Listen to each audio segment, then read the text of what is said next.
Bismillahirrahmanirrahim. Assalamualaikum warahmatullahi wabarakatuh. Berjumpa kembali dengan arah amal. Semoga kita selalu diberikan kesehatan dan dijaga oleh Allah Subhanahu wa taala dimanapun kita berada. Hari ini kita akan merenungi tentang apa tujuan manusia hidup di bumi. Setiap manusia cepat atau lambat akan sampai pada satu titik dalam hidupnya di mana ia akan berhenti sejenak, menatap ke langit dan bertanya kepada dirinya sendiri, untuk apa aku hidup? Apa makna semua ini? Kita lahir, tumbuh, belajar, bekerja, menikah, memiliki anak, menua lalu meninggal. Di antara semua fase itu, manusia seringkali berjalan tanpa arah. Mereka terombang-ambing oleh gelombang dunia yang penuh ambisi, keinginan, dan kelelahan yang tak berujung. Banyak yang sibuk membangun dunia, namun mereka lupa bahwa dunia bukanlah tempat tinggal yang sebenarnya. Padahal Allah Subhanahu wa taala telah menjawab pertanyaan besar itu jauh sebelum kita mencarinya. Dalam firman-Nya yang begitu agung, Allah Subhanahu wa taala berfirman dalam Quran surah Az-Zariyat ayat 56, yang artinya, dan tidaklah aku menciptakan jin dan manusia melainkan agar mereka beribadah kepadaku. Ayat ini bukan sekadar pernyataan, tetapi jawaban atas hakikat eksistensi manusia di muka bumi ini. Allah menciptakan kita bukan untuk sekadar hidup dan menikmati dunia saja, akan tetapi ada tujuan besar di balik semua ini, yaitu untuk mengenalnya, mencintainya, dan tunduk kepadanya. Namun, betapa banyak manusia yang melupakan tujuan ini. Mereka menukar ibadah dengan kesenangan sesaat, menukar zikir dengan musik dunia, dan menukar kedekatan kepada Allah Subhanahu wa taala dengan kejaran terhadap makhluk yang fana. Jalan menuju penghambaan yang sejati, teman-teman. Ibadah dalam pandangan Islam bukan cuma sekedar sujud dan ruku. Ia jauh lebih luas, mencakup seluruh aspek kehidupan yang diniatkan karena Allah Subhanahu wa taala. Syekhul Islam Ibnu Taimiyah rahimahullah menjelaskan dengan sangat dalam, yaitu ibadah adalah istilah yang mencakup segala sesuatu yang dicintai dan diridhoi oleh Allah Subhanahu wa taala, baik itu berupa ucapan maupun perbuatan, yang tampak maupun yang tersembunyi. Artinya, bekerja mencari nafkah untuk keluarga, menuntut ilmu, menolong sesama, bahkan tersenyum kepada orang lain. Semua itu bisa menjadi ibadah jika dilakukan karena Allah Subhanahu wa taala. Tetapi sayangnya, banyak yang mengira ibadah hanyalah rutinitas ritual. Padahal ibadah sejatinya adalah pola hidup, teman-teman. Cara pandang yang membuat setiap detik hidup menjadi bernilai di sisi Allah Subhanahu wa taala. Ia adalah kesadaran penuh bahwa setiap langkah kita itu dilihat, dicatat, dan akan diminta pertanggungjawabannya semua. Dunia ini adalah tempat ujian, teman-teman, dan tempat persinggahan kita. Kehidupan dunia bukan tempat istirahat, melainkan adalah sebuah medan ujian. Sebagaimana Allah Subhanahu wa taala berfirman dalam Quran surah Al-Mulk ayat 2, yang artinya, dialah Allah yang menciptakan mati dan hidup untuk menguji kalian, siapa di antara kalian yang terbaik amalnya.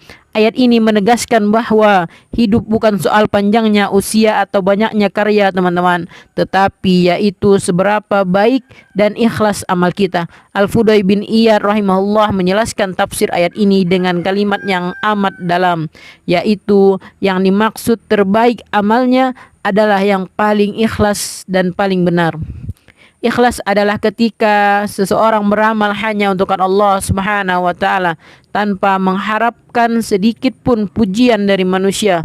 Benar adalah ketika amal itu sesuai dengan sunnah Rasulullah sallallahu alaihi wasallam. Inilah dua syarat diterimanya amal, yaitu ikhlas dan sesuai tuntunan.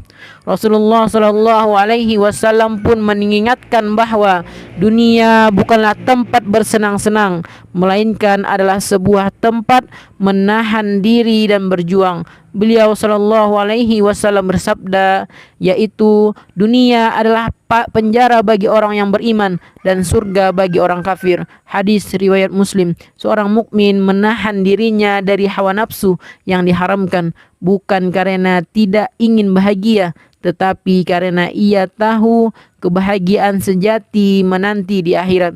Sedangkan orang kafir tidak memiliki harapan setelah mati, maka seluruh surganya habis di dunia ini. Teman-teman, Allah itu melihat hati hambanya, bukan rupa hambanya. Di dunia, kemuliaan sering diukur dengan jabatan, kekayaan, dan ketenaran. Namun di sisi Allah Subhanahu wa Ta'ala, ukuran itu tidaklah berarti apa-apa tanpa ketakwaan, teman-teman. Allah Subhanahu wa Ta'ala berfirman dalam Quran surah Al-Hujurat ayat 13 yang artinya, sesungguhnya yang paling mulia di antara kalian di sisi Allah Subhanahu wa Ta'ala adalah yang paling bertakwa. Sebuah kisah tentang sahabat mulia Abdullah bin Mas'ud radhiyallahu anhu memberikan pelajaran yang sangat mendalam. Ketika para sahabat lain mentertawakan betisnya yang sangat kecil dan kurus, Rasulullah Shallallahu Alaihi Wasallam pun bersabda, demi zat yang jiwaku berada di tangannya, sungguh kedua betis itu lebih berat ditimbang pada hari kiamat daripada gunung Uhud. Hadis riwayat Ahmad. Betapa indah pelajaran ini.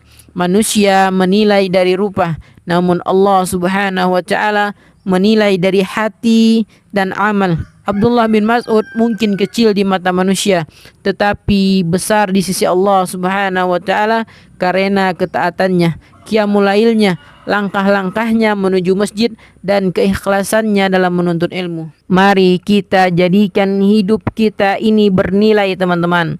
Sebagaimana Hasan Al-Basri rahimahullah berkata, wahai anak Adam, sesungguhnya engkau hanyalah kumpulan hari-hari.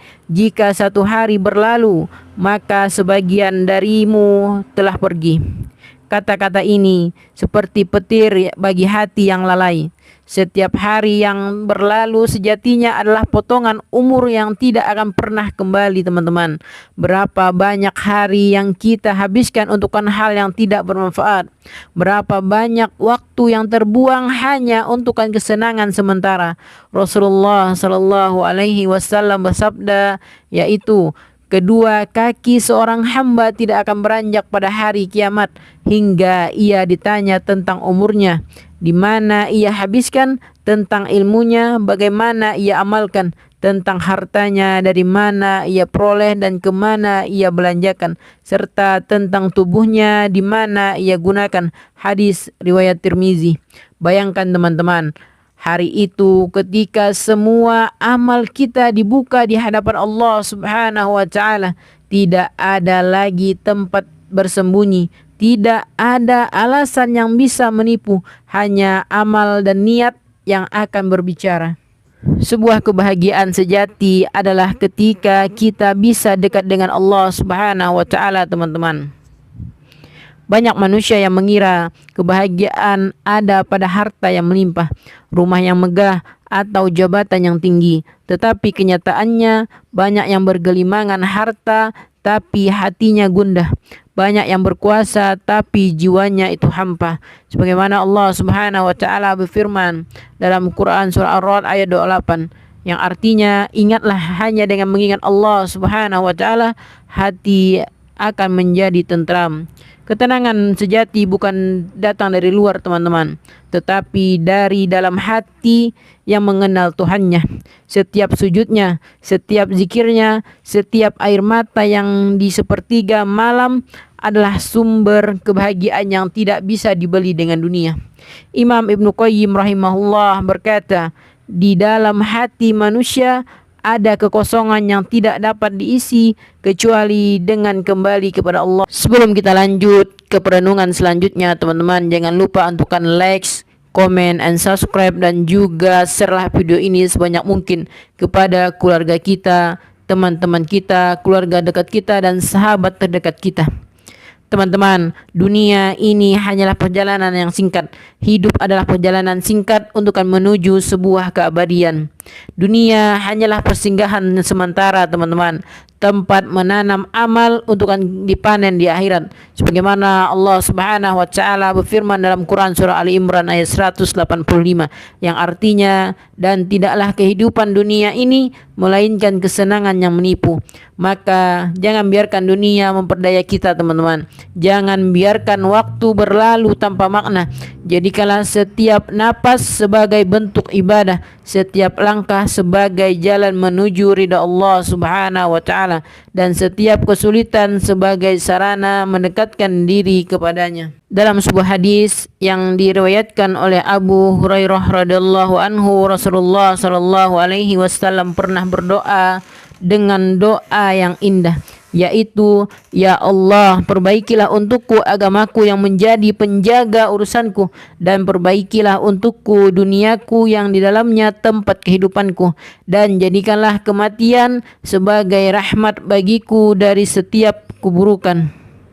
Semoga Allah menjadikan hidup kita penuh berkah, waktu kita bernilai ibadah, hati kita selalu terpaut kepada Allah Subhanahu wa taala, dan akhir kehidupan kita ditutup dengan husnul khatimah. Semoga perenungan yang sedikit ini bermanfaat untuk kita semua. Saya ucapkan barakallahu fikum. Wassalamualaikum warahmatullahi wabarakatuh.